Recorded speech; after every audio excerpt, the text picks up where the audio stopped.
하나님께서 당신에게 말씀하시는 방법. 우리는 사람들과 소통할 때 반드시 대면한 상태에서 대화만 하는 것은 아닙니다. 문자나 카톡, 편지, 메일을 보내기도 합니다. 하나님께서 사람들에게 말씀하실 때 음성이나 환상, 천사나 영적 세계로 들어가는 방법을 사용하셨습니다.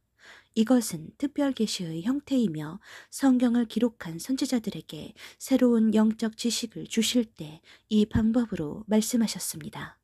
그러나 일반적으로 하나님의 백성들이 하나님과 교제하는 방식에는 차이가 있습니다. 신학적 용어로는 일반 계시라 합니다. 일반 계시는 자연을 통하여 자신을 계시하신다고 하지만 모든 사람들이 자연을 보고 하나님을 깨닫지는 못합니다. 기독교 신자들은 특별 계시 외에 다양한 방법으로 하나님 자신이나 말씀을 깨닫게 하는 것을 포괄적인 일반 계시로 이해하려고 합니다. 다시 말하면 하나님께서 평범한 신자들에게 어떻게 교제를 하시는가에 대한 개념입니다. 왜냐하면 일반 신자들은 보통 하나님의 음성을 듣거나 환상을 본 적이 없기 때문에 하나님이 우리에게 특별한 교제를 하지 않는다고 생각할 수 있습니다. 지금은 성경이 완성되었기 때문에 어느 면에서는 특별 계시의 시대는 아닙니다. 현재는 완성된 성경을 읽고 깨닫는 것이 일반 계시의 형태입니다.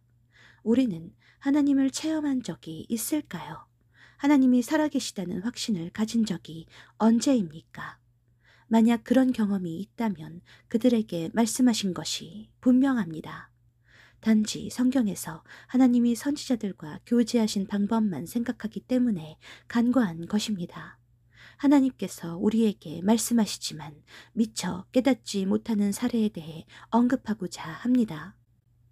만약 이 사례들에서 우리의 삶을 변화시키고 성숙시켜서 아름다운 열매를 맺게 하였다면 그것은 올바르게 받은 것입니다. 성령의 역사와 인도는 성령의 열매를 맺게 하십니다. 첫째는 우리가 잘못된 길을 갈 때 징계를 하십니다. 시련이나 고통, 질병이나 사고, 실패나 실수를 통해서 우리가 회개하도록 경고하십니다. 지금까지 살아오면서 이런 경험이 한두 번 있었을 것이고 이것은 하나님께서 사랑하는 자들에게 말씀하시는 일반적인 방법 중 하나입니다.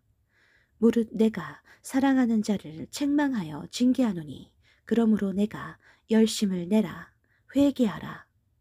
미지근한 신앙으로 영적 빈곤 상태에 있었던 라오디게아 교인에게 책망하고 징계하셨습니다. 이런 일을 만났을 때 원망하거나 과도한 염려에 빠지지 않도록 해야 하고 적절한 반응을 하는 것이 좋습니다. 징계를 받을 때 회개하고 하나님을 찾고 돌아오는 것이 최선입니다. 둘째는 성경과 성령의 감동을 통해서 말씀하십니다. 성경을 읽거나 묵상 중에 새로운 깨달음이나 영감, 감동을 받는 사례입니다. 성경을 많이 읽는 사람들은 이런 경험을 자주 하며 성령께서 하시는 일입니다. 주님께서도 성령께서 하시는 일에 대해 말씀해 주셨습니다. 보혜사, 곧 아버지께서 내 이름으로 보내실 성령, 그가 너희에게 모든 것을 가르치고 내가 너희에게 말한 것을 생각나게 하리라. 진리의 성령이 오시면 그가 너희를 모든 진리 가운데로 인도하시리니. 이 방법은 우리에게 가장 요구되고 안전한 방식이며 엄청난 계시를 구하기보다 이런 깨달음을 자주 얻는 것이 건강한 신앙과 지식을 위해 필요합니다. 또한 아름다운 자연이나 우주를 보고 하나님의 창조에 감탄하고 그분의 존재를 깨닫기도 합니다. 셋째는 반복적인 메시지를 통해서 말씀하십니다. 책에서 어떤 내용을 읽고 감동을 받았는데 같은 날 성경을 읽다가 같은 메시지를 반복하여 듣거나 읽게 하십니다. 반복은 확증의 형태입니다. 그 메시지는 현재의 영적 상태에서 꼭 필요하다는 의미이거나 또는 위로와 격려를 주신 것입니다. 이런 경험을 통해 우리는 주님을 더 만날 수 있고 견고한 신앙으로 깊이 인도됩니다. 넷째는 다른 사람들의 충고나 공개적인 책망으로 알려주십니다. 필자는 입신한 사람으로부터 꾸짖음을 받은 적이 있습니다. 시골 교회에서 강대상에 올라가 형광등을 고친 일이 몇 번 있었는데 그것을 지적받았습니다. 어떤 사람들은 메시지를 듣거나 읽다가 마음에 부딪히거나 강한 임팩트로 오는 경우입니다. 마음의 부담이 강하게 작용하면 성령께서 역사하시는 것으로 깨닫고 변화를 결심해야 합니다. 다섯째는 꿈이나 환상, 음성을 주시기도 합니다. 흔한 일은 아니지만 이런 방법을 사용하시기도 합니다. 그렇지만 모든 꿈이나 환상이 하나님으로부터 온 것이라 단정할 수 없습니다. 맹목적으로 추종하거나 모두 잘못된 것으로 간주해서도 안 됩니다. 잘 분간할 수 없는 경우에는 비방을 하기보다는 참고만 하는 것이 지혜로운 생각입니다. 음성을 받는 사람은 너무 자신을 내세우지 않도록 조심해야 합니다. 잘못된 음성을 듣는 일도 있으므로 항상 겸손한 상태를 유지하고 간증할 때는 자랑하지 않도록 해야 합니다.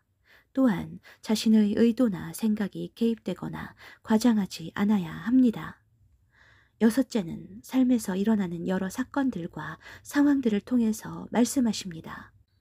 삶의 경험을 통해서 하나님의 살아계심을 깨닫게 하십니다.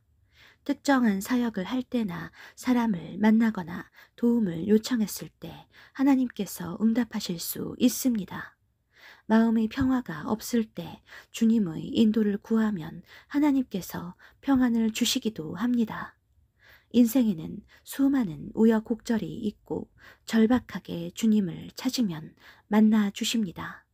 물론 응답이 지연될 수도 있지만 그때는 연단의 시간이 충족되어야 하기 때문에 인내가 필요하다고 생각해야 합니다. 일곱째는 하나님의 명령을 순종한 것이 증거입니다. 하나님의 말씀을 읽고 깨닫고 지키는 것은 성령께서 깨달음을 주시고 결단하고 인도하신 것으로 하나님의 말씀을 들었다는 증거입니다. 이 예언의 말씀을 읽는 자와 듣는 자와 그 가운데 기록한 것을 지키는 자는 복이 있나니 때가 가까움이라. 보라, 내가 속히 오리니 이 두루마리의 예언의 말씀을 지키는 자는 복이 있으리라. 주님의 말씀을 실천하는 것은 반석 위에 집을 짓는 신앙이며 열매를 맺게 합니다. 기도에 힘쓰거나 성경을 읽게 하시고 깨어서 심부단장하는 일도 주님의 말씀을 깨닫게 하셨기 때문입니다. 우리의 영혼이 주님의 말씀에 반응한 것입니다. 지금까지 살아오면서 나는 한 번도 주님으로부터 초자연적인 만남을 가진 적이 없다는 오해를 하며 실망하는 분들은 이런 사례를 회상하면 하나님께서 그때 말씀하셨구나 깨달을 수 있습니다. 시편은 이런 깨달음을 기록하고 찬송한 것입니다. 열거한 사례들도 내게 해당 사항이 없었다면 주님을 향한 나의 신앙의 열정을 점검해 봐야 할 것 같습니다.